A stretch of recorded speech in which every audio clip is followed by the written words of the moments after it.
Telangana CM Revanth Reddy సాయంత్రం Delhi వెళ్లనున్నారు. CM Revanth తో deputy CM Bhatti Vikramarka కూడా ఢిల్లీ వెళుతూ ఉన్నారు. వీరు కేబినెట్ విస్తరణ, కొత్త పీసీసీ అధ్యక్షుడి ఎంపిక, నామినేటెడ్ పోస్టుల భర్తీపై హైకమాండ్ పెద్దలతో మరొకసారి చర్చించనున్నారు. ఈ క్రమంలో ఏఐసీసీ అధ్యక్షుడు మల్లికార్జున ఖర్గే, ప్రధాన కార్యదర్శి కేసీ వేణుగోపాల్ తో వారు భేటీ అవుతారని సమాచారం.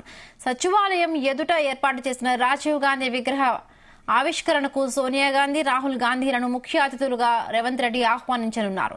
రాష్ట్ర వ్యాప్తంగా 2 లక్షల వరకు రైతుల రుణాలను మాఫీ చేసినందుకు గాను వరంగల్లో నిర్వహించనున్న రైతు అభినందన సభకు రాహుల్ గాంధీని ఆహ్వానించనున్నారు.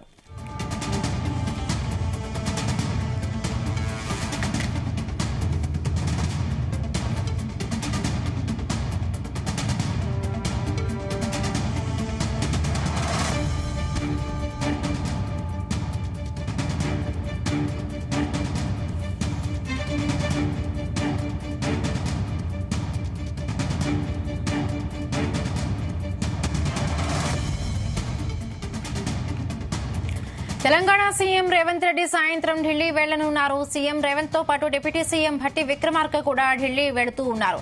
వీరు కేబినెట్ విస్తరణ, కొత్త పీసీసీ అధ్యక్షుడి ఎంపిక, నామినేటెడ్ పోస్టుల భర్తీపై హైకమాండ్ పెద్దలతో మరొకసారి చర్చించనున్నారు. ఈ క్రమంలో ఏఐసీసీ అధ్యక్షుడు మల్లికార్జున ఖర్గే, ప్రధాన కార్యదర్శి కేసీ వేణుగోపాల్ తో వారు భేటీ అవుతారని సమాచారం. సచివాలయం ఎదుట ఏర్పాటు చేసిన రాజీవ్ గాంధీ విగ్రహ ఆవిష్కరణకు సోనియా గాంధీ, రాహుల్ గాంధీలను ముఖ్య అతిథులుగా రేవంత్ రెడ్డి ఆహ్వానించనున్నారు. రాష్ట్ర వ్యాప్తంగా 2 లక్షల వరకు రైతుల రుణాలను మాఫీ చేసినందుకు గాను వరంగల్లో నిర్వహించనున్న రైతు అభినందన సభకు రాహుల్ గాంధీని ఆహ్వానించనున్నారు.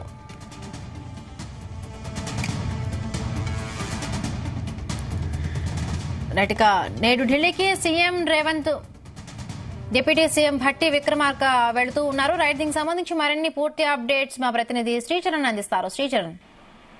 హిమబిందు ఈ రోజు సాయంత్రం ఢిల్లీకి ముఖ్యమంత్రి రేవంత్ రెడ్డితో పాటు డిప్యూటీ సీఎం భట్టి విక్రమార్క ఢిల్లీ పర్యటనకు వెళ్తున్నారు. కేబినెట్ విస్తరణతో పాటు కొత్త టీపీసీసీ చీఫ్ ఎంపిక పై కూడా చర్చ జరగనున్నట్టు కూడా ప్రస్తుతం అందుతున్న సమాచారం. హైకమాండ్ పెద్దలు ఖర్గేతో పాటు జనరల్ సెక్రటరీ కేసీ వేణుగోపాల్ తో ముఖ్యమంత్రి రేవంత్ రెడ్డి, డిప్యూటీ సీఎం భట్టి విక్రమార్క భేటీ అయ్యే అవకాశం ఉంది. అలాగే టీపీసీసీ చీఫ్ నియామకంతో పాటు నామినేటెడ్ పోస్టులు, అలాగే పార్టీ పదవుల అంశం పైన కూడా చర్చించినట్లు కూడా సమాచారము. ఈవినింగ్ వెళ్ళగానే నేరుగా కూడా ఈ రోజు కలిసి అనంతరం రేపు కూడా చర్చ జరిపే అవకాశం ఉంది. రుణమాఫీ సభకు అగ్రనేతలను ఆహ్వానించనున్న సీఎం, డిప్యూటీ సీఎం. అయితే కాంగ్రెస్ వర్గాలు తెలుస్తున్న ప్రకారము ఈ భేటీకి చాలా ప్రాధాన్యత సంతరించుకుంది అని కూడా అంటున్నారు. ఎందుకంటే ఏఐసీసీ అధ్యక్షుడు మల్లికార్జున ఖర్గేతో పాటు జనరల్ సెక్రటరీ కేసీ వేణుగోపాల్ తో ఈ ఇద్దరు, ముఖ్యమంత్రి, ఉప ముఖ్యమంత్రి ఇద్దరు, డిప్యూటీ సీఎం ఇద్దరు కూడా భేటీ అవనున్నారు. గడిచిన కొద్ది రోజులుగా కూడా చర్చ నడుస్తోంది కేబినెట్ ఎక్స్పాన్షన్ ఎప్పుడు, అలాగే కొత్త టీపీసీసీ చీఫ్ ఎవరు అనేది కూడా దానిపైన విస్తృత స్థాయిలో కూడా చర్చలు జరుగుతున్నాయి. ఇప్పటికే పలు దఫాలుగా కూడా ముఖ్యమంత్రి రేవంత్ రెడ్డి ఢిల్లీ పర్యటనకు వెళ్లి వచ్చిన విషయం తెలిసిందే. పలుమార్లు కూడా అటు సోనియా గాంధీతో పాటు రాహుల్ గాంధీ, అలాగే ప్రియాంక గాంధీ, ఏఐసీసీ అధ్యక్షుడు మల్లికార్జున ఖర్గేని, జనరల్ సెక్రటరీ కేసీ వేణుగోపాల్ కూడా కలిసి పలుమార్లు చర్చించిన విషయం తెలిసిందే. అయితే కేబినెట్ ఎక్స్పాన్షన్, అలాగే టీపీసీసీ చీఫ్ నియామకం పైనే ప్రస్తుతం చర్చ నడుస్తోంది. ఎందుకంటే కొత్తగా కేబినెట్ లోకి 4 మంత్రులకు అవకాశం ఉంది అనేది కూడా చర్చ నడుస్తోంది. సామాజిక పరంగా ఇప్పటి వరకు ఏ జిల్లాకి అయితే కేబినెట్ లో మంత్రిలో పోస్ట్ రాలేదో ఆ జిల్లాల వారీగా కూడా కేబినెట్ కొత్త కూర్పులో కూడా అవకాశం ఉందని కూడా చెబుతున్నారు.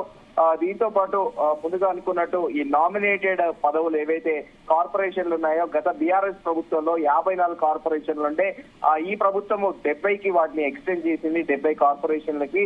సో ప్రస్తుతం 38 కార్పొరేషన్ల చైర్మన్లకు కూడా భర్తీ చేసింది. మిగతా వాటి పైన కూడా ఇప్పటికే ఆశావాదులు ఢిల్లీలో కూడా చక్కర్లు కొడుతున్నారు అని సమాచారము. తమకున్న పరిచయాలతో ఎవరికి లాబింగ్ వాళ్ళు చేసుకుంటున్నారు ఢిల్లీలో. ఈ నేపథ్యంలో ఈ రోజు ముఖ్యమంత్రి రేవంత్ రెడ్డి, అలాగే డిప్యూటీ సీఎం కూడా కాంగ్రెస్ అగ్రనేతలతో చర్చించి తదుపరి మంత్రివర్గ విస్తరణతో పాటు కొత్త టీపీసీసీ చీఫ్ నియామకము, అలాగే దాంతో పాటు సచివాలయం ఎదుట ఏర్పాటు చేసే రాజీవ్ గాంధీ విగ్రహ ఆవిష్కరణకు సోనియా గాంధీ, రాహుల్ గాంధీలను ముఖ్య అతిథులుగా కూడా ముఖ్యమంత్రి రేవంత్ రెడ్డి ఆహ్వానించనున్నారు. దీంతో పాటు రాష్ట్ర వ్యాప్తంగా 2 లక్షల వరకు రైతులకు రుణమాఫీ చేసినందుకు గాను వరంగల్ లో నిర్వహించనున్న రైతు అభినందన సభకు రాహుల్ గాంధీని ఆహ్వానించనున్నారు. కాంగ్రెస్ నేతల రాకను నిర్ధారించుకున్న తర్వాతే కార్యక్రమాల రూపకల్పన జరుగుతుందనేది కూడా ప్రస్తుతం గాంధీ భవన్ వర్గాలు తెలుస్తున్నాయి. ముందుగా అనుకున్నట్టు సీఎంతో పాటు ఉప ముఖ్యమంత్రి బట్టి విక్రమార్క, మంత్రులు ఉత్తమ్ కుమార్ రెడ్డి, శ్రీధర్ బాబు కూడా ఈ రోజు ముఖ్యమంత్రి వెళ్ళాక కూడా వెళ్లే అవకాశం ఉందని కూడా ప్రస్తుతం చర్చ నడుస్తోంది. అయితే ఏఐసిసి పిలుపు మేరకు టీపీసీసీ ఆధ్వర్యంలో ఇవాళ ఉదయం 10 గంటల నుండి కూడా టీపీసీసీ అధ్యక్షులు సీఎం రేవంత్ రెడ్డి అసెంబ్లీ ఎదుట గన్ పార్క్ నుండి ఈడీ కార్యాలయం వరకు భారీ ప్రదర్శన నిర్వహించనున్నారు. అక్కడి నుండి ఈడీ కార్యాలయం ముందు భారీ ధర్నా కూడా చేపట్టనున్నారు. సీఎం వెంట ఏఐసిసి ఇన్ఛార్జ్ దీపదాస్ మున్షి, ఉప ముఖ్యమంత్రి బట్టి విక్రమార్క, మంత్రులు, ఎంపీలు, ఎమ్మెల్సీలు, ఎమ్మెల్యేలు, పార్టీ నాయకులు అందరూ కూడా పాల్గొననున్నారు. అదానీ మెగా కుంభకోణంపై విచారణ జరపాలని, సెబీ చైర్మన్ అక్రమాలపై జేపీసీ వేయాలని, సెబీ చైర్మన్ రాజీనామా చేయాలని కూడా అదే ఆ డిమాండ్ బేస్ గానే ఈ రోజు నిరసన వ్యక్తం చేయనున్నారు. దీంతో పాటు దోషులకు చట్టపరంగా శిక్షించాలనే డిమాండ్లతో ఈ ఆందోళన కొనసాగనుంది. అయితే ఉదయం ఇప్పటికే కూడా ముఖ్యమంత్రి రేవంత్ రెడ్డి సచివాలయానికి చేరుకున్నారు. అక్కడ సెక్రటరియట్ లో ఈ రోజు 11:30 సీఎం అధికారులతో బ్రీఫింగ్ కూడా ఇవ్వనున్నారు. అనంతరం కూడా ఇక్కడ ఈ నిరసనలో పాల్గొని నేరుగా ఢిల్లీ వెళ్తారు డిప్యూటీ సీఎం ముఖ్యమంత్రి రేవంత్ రెడ్డి హిమబిందు.